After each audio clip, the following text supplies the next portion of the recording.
Hi everyone, welcome to my channel. So आज के इस वीडियो में हम लोग एक कॉन्सेप्ट बेस्ड क्वेश्चन सॉल्व करेंगे।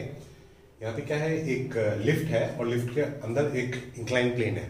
ठीक है, inclination of this plane is theta and on this plane a block of mass m is placed and this is a rough plane, so coefficient of friction is mu.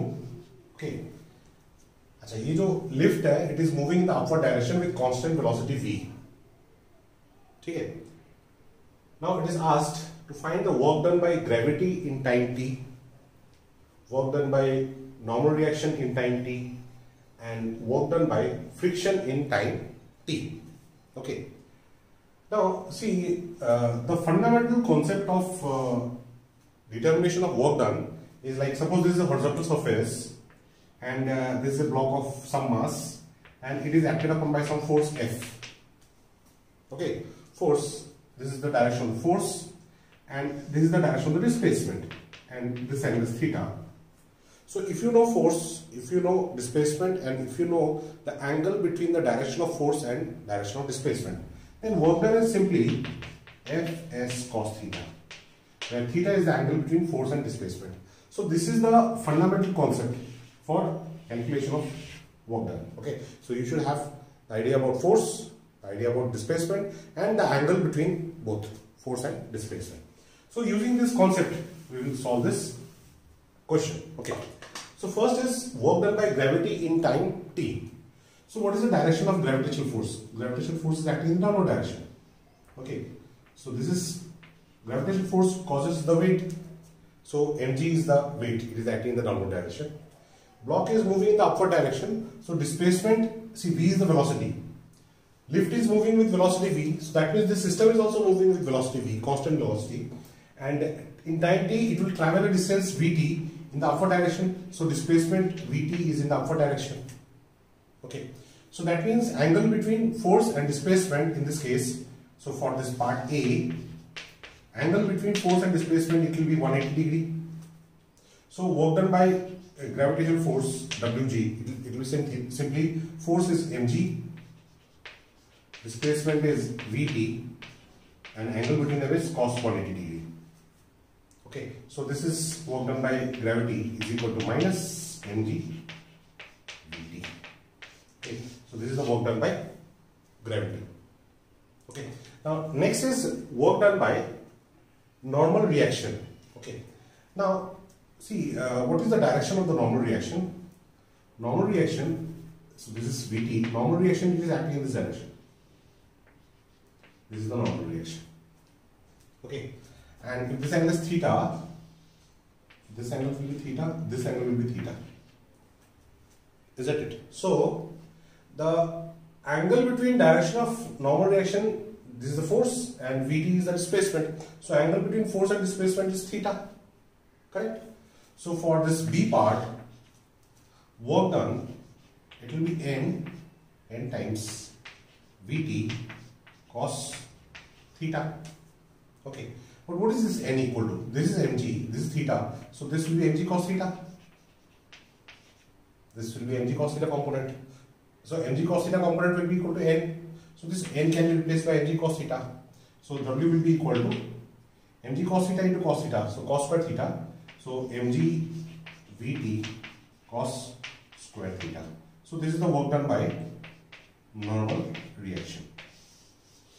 Okay, this is the work done by normal reaction. Now next we have to calculate the work done by friction. Okay, so for work done by friction, we need to mark the direction of the frictional force, isn't it? So this is the lift, this is the inclined plane, this angle is theta, this is the block. Okay, and now frictional force, it will act in this direction. Okay, and this is the direction of the displacement vt. Correct? Achha.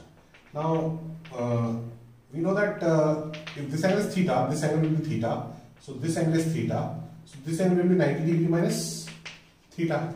So that means angle between direction of force and direction of displacement is 90 degree minus theta. Correct? So for the C part, work done by frictional force, it is equal to frictional force multiplied by Vt, that is the displacement, and cos 90 degree minus theta. Cos 90 degree minus theta, that is the angle between force and displacement. So we have F Vt cos 90 degree minus theta. So frictional force is acting in this direction. So suppose it is given that this block is at rest. Okay, block is at rest. The system is moving in the upward direction. So if the block is at rest, so that means this frictional force, it is equal to mg sin theta. Because if this component is, this is mg, this is theta, so this will be mg cos theta. And the force acting down the plane will be mg sin theta. So frictional force will be equal to mg sin theta. Okay, so this is mg, this sin theta, this is also sin theta, so sin square theta. So mg Vt sin square theta. So this will be the work done by frictional force. Okay, so this is one example wherein just by knowing the basic concepts of calculation of work done, we can solve this type of question. Okay, so this is another interesting question. यहाँ पे क्या दिया हुआ है, you have a block of mass m, ठीक है, ये एक आइडियल स्प्रिंग है. आइडियल स्प्रिंग का मतलब है कि वो मासलेस है, ठीक है, उसका स्प्रिंग कांस्टेंट दिया हुआ है k. ये एक पुली सिस्टम है. स्प्रिंग का जो ये एंड है, ये एंड फिक्स है, और जो अदर एंड है it is attached to a block. Okay, अच्छा बोला क्या है, a body of mass m hangs by an inaccessible string, okay, that passes over a smooth frictionless massless pulley. So यहाँ पे कोई फ्रिक्शन नहीं है, ये मासलेस है. तो आइडियल पुली जो होता है वो हमेशा फ्रिक्शनलेस होता है, उसमें मास नहीं होता है, ठीक है. And this pulley is fitted with A light spring of stiffness k. अच्छा, फोर्स कांस्टेंट बोले या स्टिफनेस बोले, बात एक ही है, ठीक है. फोर्स कांस्टेंट बोल सकते हैं या स्टिफनेस ऑफ स्प्रिंग, बात एक ही है. तो k से नोट करना है, स्मॉल k, ठीक है. अच्छा, if the body is release from rest, ठीक है, मतलब इनिशियली इस बॉडी को हमने होल्ड कर रखा है, पकड़ा हुआ है, ठीक है.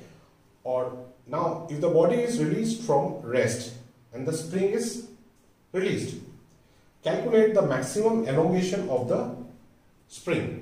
Maximum elongation of the spring निकालना है, ठीक है.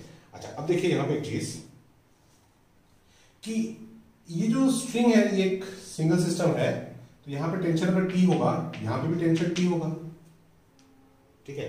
अच्छा, यहां T और यहां T अगर है तो पुली के ऊपर जो ये स्ट्रिंग वाला पार्ट है, तो यहां T और यहां T अगर है तो ये जो पुली के ऊपर स्प्रिंग वाला पार्ट है, यहां पे जो फोर्स होगा वो 2T होगा,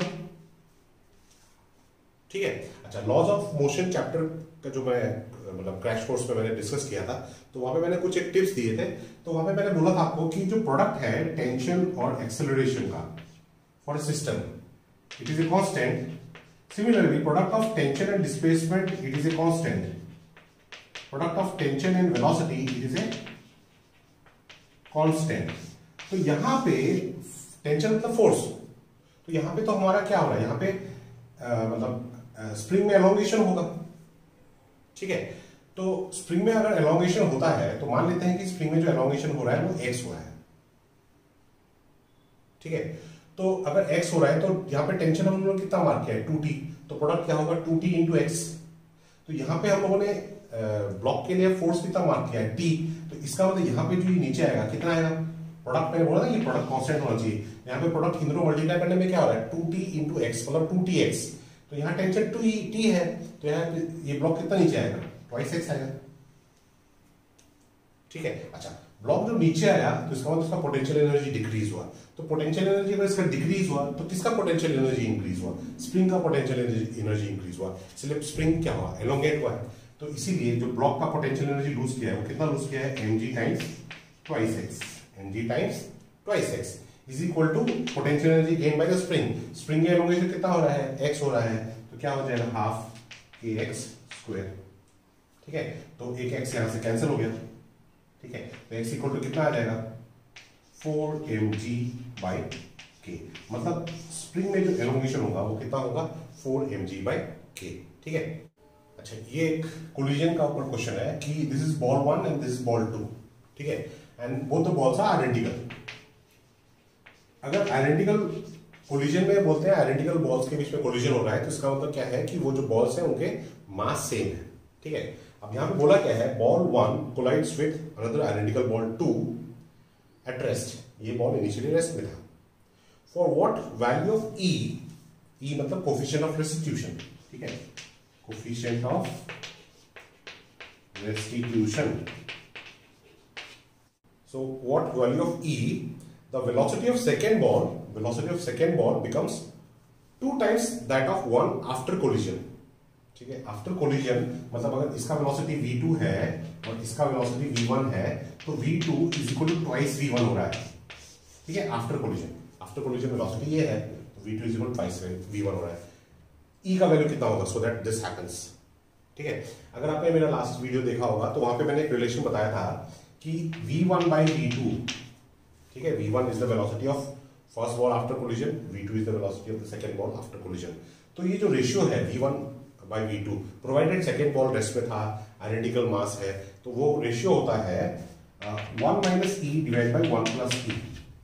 ये रिलेशन मेरे को कैसे मिला, मतलब v1 velocity after collision, v1 और v2 जो आप इनइलास्टिक कोलिजन के लिए अगर सिंप्लीफाई करते हैं तो वो आता है m1 minus e m2 u1 divide by m1 plus m2 plus 1 plus e m2 u2 divide by m1 plus m2। ठीक है, similarly v2 is equal to m2 minus e m1 u2 divide by m1 plus m2 plus 1 plus e m1 u1 divide by m1 plus m2। अब ये relation आपको याद है, उसे अच्छा है, सो दैट अगर ये आपको याद है तो आपको इलास्टिक कोलिजन में क्या होगा, इलास्टिक कोलिजन में e इक्वल टू 1 दे दीजिए। ठीक है, परफेक्टली इलास्टिक कोलिजन में क्या होगा, e इक्वल टू 0 दे दीजिए। ठीक है, सो बाकी सब कंडीशंस आप यहां से डिराइव कर सकते हैं। अब यहां पे क्या बोला है, आइडेंटिकल मास है, मतलब m1 equal to m2 is equal to m। ठीक है, सेकेंड बॉडी रेस्ट में था इनिशियली, तो मतलब u2 इक्वल टू 0। ठीक है, तो इसको अगर आप सिंप्लीफाई करेंगे तो आपको ये रिजल्ट मिलता है v1 by v2 is equal to 1 minus e divide by 1 plus e। याद रहे तो अच्छा है, ये एटलीस्ट याद रखना चाहिए।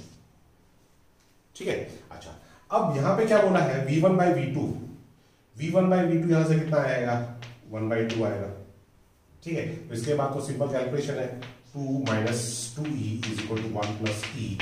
Okay, so 1 is equal to 3e, so e is equal to क्या हो गया, 1 बाई 3। ठीक है, सो मतलब देखिए अब सिंपल, अगर आपको ये फॉर्मूला याद नहीं है तो ये क्वेश्चन इजी क्वेश्चन है, बट ये क्वेश्चन करने का कोई चांस नहीं है। ठीक है, इसलिए फंडामेंटल कुछ बेसिक फॉर्मूले जो आपको याद होना चाहिए। ठीक है, मैं रटने के लिए नहीं बोल रहा हूँ, फिजिक्स रटने से नहीं होगा, बट कहीं कहीं पे तो हमको फॉर्मूले का जरूरत पड़ता है।